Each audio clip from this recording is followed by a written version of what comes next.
Je m'appelle Martine, j'ai 67 ans. J'ai décroché avec un sourire qu'elle ne pouvait pas voir. Allô, ma chérie? Sa voix était douce. Trop douce. Cette manière qu'ont les gens de parler quand ils s'apprêtent à porter un coup dont ils ne veulent pas assumer la responsabilité. Maman, il faut qu'on parle du mariage. Ma main s'est figée en l'air. D'accord. Qu'est-ce qu'il y a? Il y a eu un silence, et je l'ai entendue inspirer comme si elle prenait son courage à deux mains.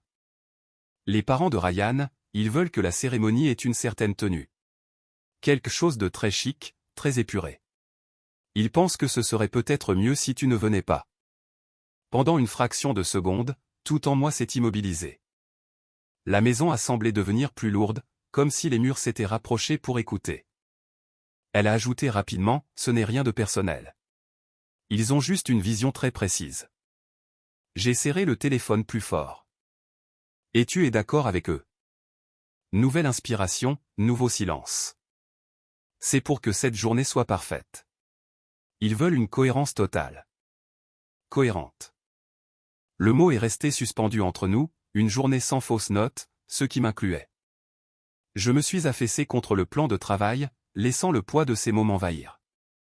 Je n'ai pas discuté. Je n'ai pas demandé pourquoi ma présence gâcherait quoi que ce soit. J'avais appris depuis longtemps qu'insister ne faisait qu'éloigner Hélène davantage. Maman, a-t-elle dit doucement, j'espère que tu comprends.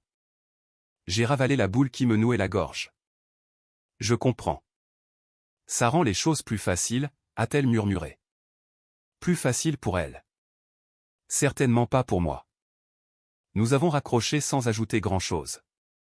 Quand la ligne a coupé, je suis resté dans la cuisine, les chemises de Thomas sur le bras, un vide immense se creusant dans ma poitrine. Je regardais le téléphone, attendant qu'il se rallume, attendant qu'elle dise qu'elle ne pensait pas ce qu'elle venait de dire, attendant n'importe quoi qui puisse me ramener de ce moment. Rien n'est venu. La maison a retrouvé son calme habituel, mais il ne semblait plus paisible. Il semblait abandonné. J'ai posé la chemise pliée sur la table, je me suis assise lentement et j'ai laissé la réalité m'atteindre. Hélène m'avait écarté proprement, sans bavure, comme si elle retirait une pièce qui ne correspondait pas au tableau qu'elle voulait exposer au monde. Quand Thomas est rentré ce soir-là et a vu mon visage, il a compris que quelque chose avait basculé. Il a posé ses clés sans un mot, et le poids du silence entre nous fut la première étape de ce qui allait suivre. Je suis resté assise à la table de la cuisine longtemps après l'appel, mes doigts traçant les veines du bois comme pour trouver un appui. Le silence a laissé place à des souvenirs que je n'avais pas invités, mais qui se sont imposés. Lent, lourd, cruel. J'ai élevé Hélène seule pendant de longues années. Je faisais les gardes de nuit au service de pédiatrie, rentrant à la maison avec l'odeur de l'antiseptique, et je me précipitais vers elle avant même de changer de vêtements. Quand elle était petite, elle posait sa joue contre ma blouse et disait « Maman, tu sens la sécurité ». Je vivais de ces mots quand les factures s'empilaient et que je ne dormais presque plus. À son entrée au lycée, tout a changé. Au début, c'était subtil. « Maman, peut-être que tu pourrais éviter de porter ce gilet aux réunions parents-prof. Ou, tu peux me déposer à 2 rues de l'école ?» Je me disais que c'était la honte typique de l'adolescence, sans danger et temporaire. Je voulais y croire. Plus tard, quand elle a été admise dans une grande école de commerce parisienne, j'ai enchaîné les heures supplémentaires pour couvrir les frais que sa bourse ne prenait pas en charge. Je ne lui ai jamais dit que je sautais des repas pour payer l'essence des longs trajets pendant les vacances. À la place, je lui disais combien j'étais fier. Elle est rentrée pour Thanksgiving avec un nouveau ton dans la voix, assez léger pour qu'on puisse l'ignorer. La famille de Ryan est différente, maman. Ils ont certains standards. Elle le disait gentiment, mais la douceur peut blesser aussi profondément qu'un reproche. Ce soir-là, la blessure semblait ravivée. Thomas s'est servi un verre d'eau et s'est assis en face de moi. « Elle t'a fait du mal ?» a-t-il dit calmement. J'ai gardé les yeux sur la table. Elle ne voulait pas dire ça. « Si » a-t-il répondu. Elle le pensait. Je n'ai pas discuté. Pour la première fois depuis longtemps, je ne l'ai pas défendu. Je ne savais plus comment. J'ai posé ma paume à plat sur le bois et j'ai laissé les années défiler, le travail, les sacrifices, la fierté, cet éloignement lent que je faisais semblant de ne pas voir. Ce qui restait maintenant, c'était une douleur que je ne pouvais plus ignorer. Thomas était assis en face de moi, les coudes sur les genoux. Il ne s'est pas pressé de parler, et ce silence pesait plus lourd sur ma poitrine que n'importe quel cri. Quand a-t-elle appelé, a-t-il demandé. Cet après-midi. J'ai gardé les yeux rivés au sol. Elle a dit que les parents de Ryan préfèrent une certaine image. Thomas a expiré lentement. Ni choqué, ni en colère, juste fatigué. Martine, nous savons tous les deux que cela n'a pas commencé aujourd'hui. J'ai levé les yeux. Tu penses que j'aurais dû y mettre un terme plus tôt? Je pense, a-t-il dit avec précaution, que tu te fais toute petite pour obtenir son approbation depuis bien trop longtemps. Les mots sont tombés entre nous, acérés mais honnêtes. J'ai ouvert la bouche, puis je l'ai refermée. Il n'y avait rien à défendre. Il s'est adossé en passant une main sur son visage. Je l'ai entendu le mois dernier au téléphone avec une amie. Elle disait qu'elle espérait que tu ne porterais rien de trop banal pour le dîner de répétition. Elle a hésité. Elle a dit que ça déteindrait sur elle. Une piqûre, profonde et familière, s'est logée sous mes côtes. Tu ne m'as pas dit que tu étais si enthousiaste pour elle, a-t-il ajouté doucement. Je ne voulais pas te gâcher ce bonheur. J'ai croisé les mains sur mes genoux. C'est quand même notre fille. C'est vrai, a-t-il convenu, mais ça ne signifie pas qu'elle a raison. La maison semblait plus froide que d'habitude, non pas à cause du chauffage, mais à cause de ce qui restait non dit. Thomas avait vu cela venir, et moi non. Il a tendu la main pour poser la sienne sur la mienne. Nous ferons face à ce qui arrive, ensemble. Sa constance aurait dû me rassurer. Au lieu de cela, je me suis demandé depuis combien de temps il attendait que je réalise ce qu'il avait compris depuis longtemps. Les coups sur la porte d'entrée ont été si violents et soudains que j'ai fait tomber mon mug. Thomas se dirigeait déjà vers l'entrée quand j'ai entendu la voix d'Hélène, tendue, essoufflée, déjà sur le bord de l'accusation. Maman, ouvre la porte, maintenant. J'ai ouvert, et elle était là, Ryan à ses côtés. Derrière eux, ses beaux-parents, Monsieur et Madame Holden, habillés comme s'ils sortaient d'une réunion de conseil d'administration plutôt que d'une confrontation. Leur visage arborait la même politesse forcée que j'avais entendue dans la voix d'Hélène la veille. Hélène a fait un pas en avant. Pourquoi tu vas dire aux gens que tu n'es pas invité au mariage? J'ai cligné des yeux. Je n'ai rien dit à personne. Ma tante m'a appelé hier soir, a-t-elle lancé. Elle a dit que tu semblais bouleversé. Je n'ai parlé à personne, ai-je répondu calmement. Madame Holden a croisé les bras. Quelqu'un l'a clairement fait. Maintenant, nos proches demandent pourquoi il y a du drame si près de la cérémonie. Ryan évitait mon regard, la mâchoire crispée. On veut juste que les choses se passent bien. Thomas s'est placé à mes côtés. Alors peut-être devriez-vous éviter d'imaginer qu'elle a fait quelque chose qu'elle n'a pas fait. Les joues d'Hélène ont rougi. Je ne suppose rien. Je te dis ce que les gens racontent. Les gens racontent beaucoup de choses, a répliqué Thomas. Ça ne les rend pas vrais pour autant. Monsieur Holden s'est raclé la gorge, tentant de reprendre le contrôle de la situation. Nous avons simplement besoin de clarté. Besoin.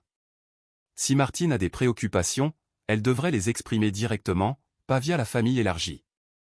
Je n'ai parlé à personne, ai-je répété, plus doucement, car le poids d'être soupçonné par ma propre enfant ne laissait plus beaucoup de place à la force de la voix. Hélène a expiré bruyamment. Eh bien, quelqu'un attise les tensions, et ça rejaillit sur nous. Sur nous. Pas sur la famille, pas sur sa mère. La main de Thomas a touché mon dos, ferme et rassurante. Mais, cela ressemble moins à une recherche de clarté, a-t-il dit, qu'à une accusation portée sur le pas de notre porte à 8 heures du matin. Hélène a détourné le regard, et dans le petit silence qui a suivi, j'ai senti quelque chose changer, une ligne franchie, lentement mais indéniablement. Ils étaient venus en insistant pour connaître la vérité, pourtant chaque mot sonnait comme une embuscade. Madame Holden a fait un pas délicat dans mon salon, ses yeux balayant les étagères, les photos encadrées, le petit plaid en laine sur le canapé. Elle a souri, mais c'était le genre de sourire qui cache une évaluation. C'est cosy, a-t-elle dit. Très authentique. Monsieur Holden a hoché la tête comme pour confirmer une expertise. Nos réunions de famille ont tendance à être un peu plus formelles. Le mariage, en particulier, doit avoir une certaine classe. Hélène s'est raidie à leur côté. C'est ce que j'essayais d'expliquer. Maman, la famille de Ryan attache de l'importance aux apparences. Cela fait partie de leur monde. J'ai gardé une voix stable. Je comprends qu'on puisse accorder de l'importance aux apparences, mais cela n'explique pas pourquoi m'exclure. Madame Holdan a incliné la tête. Parfois, Martine, certaines esthétiques doivent être protégées. Une apparence cohérente, des invités cohérents. Vous savez, la présentation. Thomas s'est approché. Elle n'est pas un élément de décoration. Madame Holdan a ri doucement. Bien sûr que non. Nous ne voulons simplement pas que quoi que ce soit distrait de l'événement. Des invités de haut niveau seront présents. Des gens qui attendent un certain standing. Hélène a ajouté doucement, « Maman, je ne peux pas risquer que quelque chose tourne mal. » Je l'ai regardée. Tourne mal? En m'ayant là. Elle a dégluti difficilement. C'est compliqué. Ryan a finalement parlé, à peine plus aucun murmure, tout le monde veut juste de l'harmonie. La mâchoire de Thomas est serrée. L'harmonie ne commence pas en disant à une mère qu'elle ne correspond pas au thème. Les épaules d'Hélène se sont affaissées. Maman, c'est juste que les parents de Ryan veulent que cette journée soit raffinée. Madame Holdan a joint les mains. Et certains environnements sont plus difficiles à raffiner que d'autres. Le sens de ces mots a pesé lourdement entre nous. Et dans le silence qui a suivi, j'ai réalisé qu'Hélène se remodelait pour eux depuis bien plus longtemps que je ne l'avais compris. Hélène se tenait au centre de mon salon, les bras croisés étroitement sur sa poitrine. La tension dans ses épaules avait grandi à chaque mot échangé. Et quand Thomas s'est avancé à nouveau, quelque chose en elle a semblé rompre. « Arrêtez » a-t-elle crié. « Vous tous. Arrêtez. » Ryan a touché son coude. « Hélène, peut-être qu'on devrait, non. » Elle a retiré son bras. « Maman doit entendre ça. » Mon souffle s'est bloqué, mais j'ai hoché la tête. « Continue. » Elle m'a regardé avec des yeux qui brillaient déjà. J'essaie de m'adapter à un monde qui n'est pas le mien. Tu comprends que la famille de Ryan vit différemment? Ils pensent différemment. Ils attendent des choses différentes. Madame Holdan s'est raidie. Nous n'avons rien dit de déraisonnable. Vous n'aviez pas besoin de le faire, a dit Hélène. Je sais ce que vous pensez. Puis elle s'est tournée vers moi. Maman, je ne peux pas me présenter avec une mère qui ne correspond pas à ce monde. J'ai ressenti ces mots comme une porte qui se ferme. Correspondre, ai-je murmuré. Elle a essayé de nouveau, la voix tremblante. Tu es simple, maman. Tu ne t'es jamais soucié des vêtements ou du maquillage ou des choses que les gens remarquent. Et je sais que ça ne devrait pas avoir d'importance. Mais ça en a. Ça en a pour eux, et ça en a pour moi. Ryan a détourné le regard, la mâchoire serrée. Hélène, c'est la vérité, a-t-elle insisté, en s'essuyant le dessous de l'œil. Je t'aime. Vraiment. Mais chaque fois que tu entres dans une pièce avec eux, j'ai l'impression que je dois justifier qui tu es, pourquoi tu n'es pas polie, pourquoi tu n'es pas brillante. La voix de Thomas a coupé court, basse et constante. Elle a travaillé nuit après nuit pour t'élever. C'est plus brillant que tout ce qu'il y a dans cette maison. Hélène a secoué la tête. Ce n'est pas ce qu'il voit. Il voit une infirmière à la retraite d'un quartier modeste. Il voit quelqu'un qui ne connaît pas leur étiquette ou leur cercle. Il me juge à travers toi. Je me suis rapproché. Alors tu m'as déinvité pour te protéger toi-même. Ses yeux ont enfin croisé les miens sans ciller. Oui. Parce que j'ai peur. Maman, j'ai peur qu'il pense que je vaux moins parce que tu es toi. Ma poitrine s'est serrée. Non pas de colère, mais avec quelque chose de plus lourd. Le mensonge d'Hélène s'était fissuré. Et la vérité en dessous n'était pas malveillante, elle était désespérée. Madame Holdan a murmuré, « Hélène, c'est inutile. » Non, a-t-elle dit doucement. Ça devait sortir un jour ou l'autre. Et en ce moment, debout entre l'enfant que j'avais élevé et la famille qu'elle essayait si fort d'impressionner, j'ai compris le prix qu'elle avait payé pour appartenir à ce milieu et le prix qu'elle attendait de moi. Thomas s'est avancé avant que je ne puisse reprendre mon souffle. Sa voix était calme, presque trop, le genre de calme qui n'arrive que lorsque quelqu'un a dépassé la déception pour atteindre une certitude. « Hélène » a-t-il dit. Il y a des choses que ta mère n'a pas entendues, des choses que je pense qu'elle mérite de savoir. Elle s'est raidie. Papa, s'il te plaît, n'aggrave pas les choses. Je n'aggrave rien, a-t-il répondu. Je dis la vérité. Ryan s'est agité mal à l'aise, mais le regard de Thomas est resté fixé sur notre fille. Il y a 3 semaines, tu étais en haut-parleur alors que tu pensais que ce n'était pas le cas. Je t'ai entendu dire à ton ami que tu espérais que ta mère se fondrait assez dans la masse pour ne pas t'embarrasser. Le visage d'Hélène est devenu blanc. Et 2 jours plus tard, a poursuivi Thomas, j'ai entendu les parents de Ryan discuter de la façon dont ils pourraient gérer ta mère si elle assistait au mariage. Comme si elle était un problème à régler. Madame Holden s'est redressée. Nous n'avons jamais dit, vous l'avez fait, a-t-il dit, pas fort, mais assez fermement pour qu'elle se taise. J'étais dans le couloir. Chaque mot était clair. Hélène a appuyé ses mains contre ses tempes. Papa, c'était privé. C'est justement ça le problème, Thomas.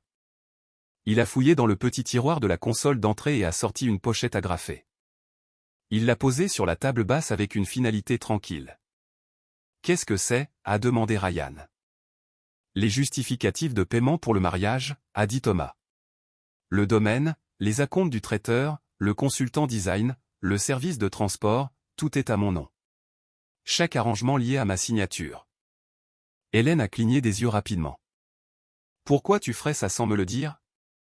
Parce qu'à l'époque, a-t-il dit, je croyais encore que c'était une célébration de famille. Le silence s'est creusé dans la pièce. Thomas m'a regardé avant de se tourner vers eux. Je ne financerai pas un événement qui exclut ma femme. À partir d'aujourd'hui, je retire chaque euro. J'ai contacté le domaine ce matin. Le contrat sera annulé d'ici la fin de la semaine. Le calme de Madame Holden s'est effondré. Ce domaine est la pièce maîtresse de toute la cérémonie. Tu ne peux pas juste, je le peux, a-t-il dit froidement. Et c'est fait. Ryan s'est avancé. Monsieur Lannes, s'il vous plaît. On peut en discuter. Il doit y avoir une autre solution. Il y en a une, a dit Thomas. Traitez ma femme avec respect. Présentez vos excuses et cessez de vous comporter comme si elle était quelque chose que vous deviez cacher. La voix d'Hélène tremblait. Papa, tu es en train de tout gâcher. Non, a-t-il dit doucement. Je t'empêche de te gâcher toi-même. La pièce est devenue silencieuse, l'équilibre des pouvoirs basculant d'une manière que personne ne pouvait ignorer. Et pour la première fois depuis le début de l'organisation, les fondations, l'argent, le domaine, les approbations, tout s'est fissuré, ne laissant que la vérité au centre de la pièce. Au moment où Thomas a fini de parler, la pièce s'est fragmentée en voix aiguës, frénétiques, qui se chevauchaient. Madame Holden a bougé la première. Vous ne pouvez pas annuler un contrat de cette envergure sur un coup de tête. Nous avons des invités qui viennent de 3 régions différentes.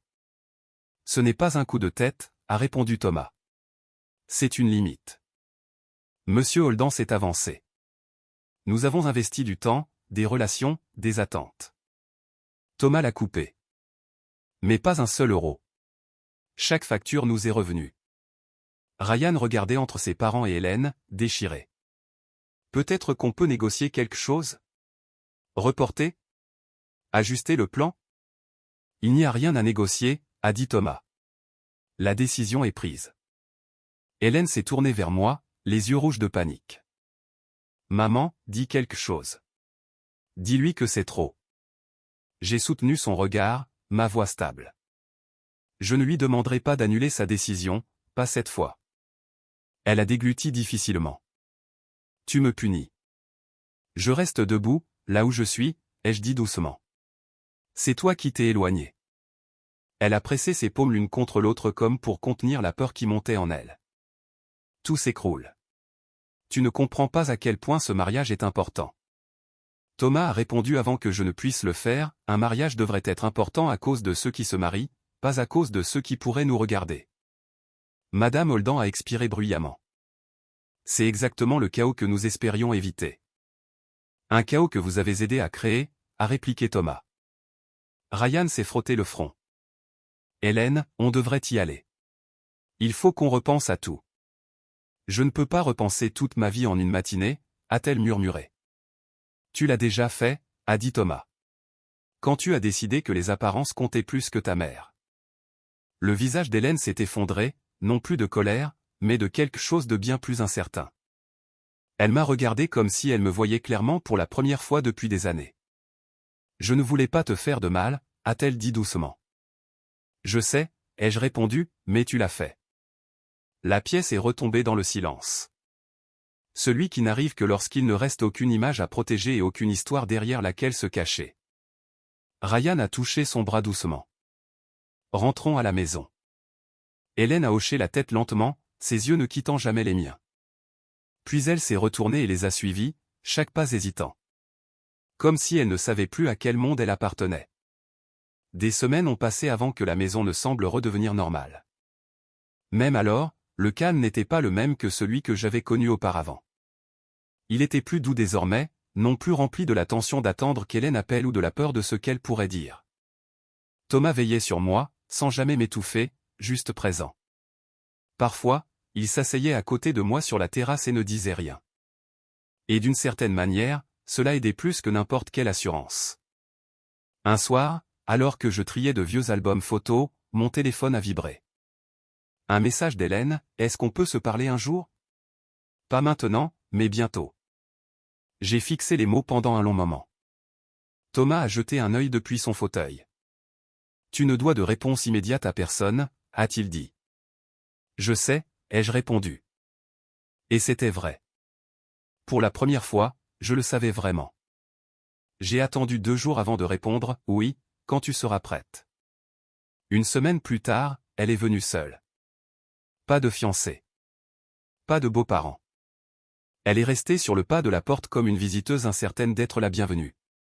Maman, a-t-elle murmuré. Je suis désolé. Les mots tremblaient. Pas poli, pas répété. C'était ce qui se rapprochait le plus de l'honnêteté depuis des mois. Je t'ai fait du mal, a-t-elle poursuivi. Et je ne sais pas comment réparer ça. Je l'ai fait entrer. Nous nous sommes assises à la table où tant d'arguments étaient nés, et cette fois, il n'y avait aucune défensive. Aucune mise en scène. Juste ma fille, plus âgée que la petite fille que j'avais élevée, mais soudain tout aussi fragile. Je n'ai pas besoin que tu répares ça, ai-je dit doucement. J'ai juste besoin que tu penses ce que tu dis. Elle a hoché la tête, les yeux brillants. J'essaie. C'est suffisant pour aujourd'hui, lui ai-je dit. Le reste prendra du temps. Nous avons discuté jusqu'à ce que la lumière du jour s'éteigne. Pas du mariage ou de la douleur, mais de petites choses, le travail, des souvenirs, le jardin qu'elle m'aidait autrefois à arroser. Quand elle est partie, l'air semblait plus léger. Pas guéri. Pas parfait, mais ouvert. Et en refermant la porte derrière elle, j'ai senti quelque chose se poser en moi, pas encore le pardon, mais la possibilité qu'il advienne un jour. J'avais appris ma propre valeur à la dure. Maintenant, je choisirais soigneusement à qui j'en permettrais l'accès.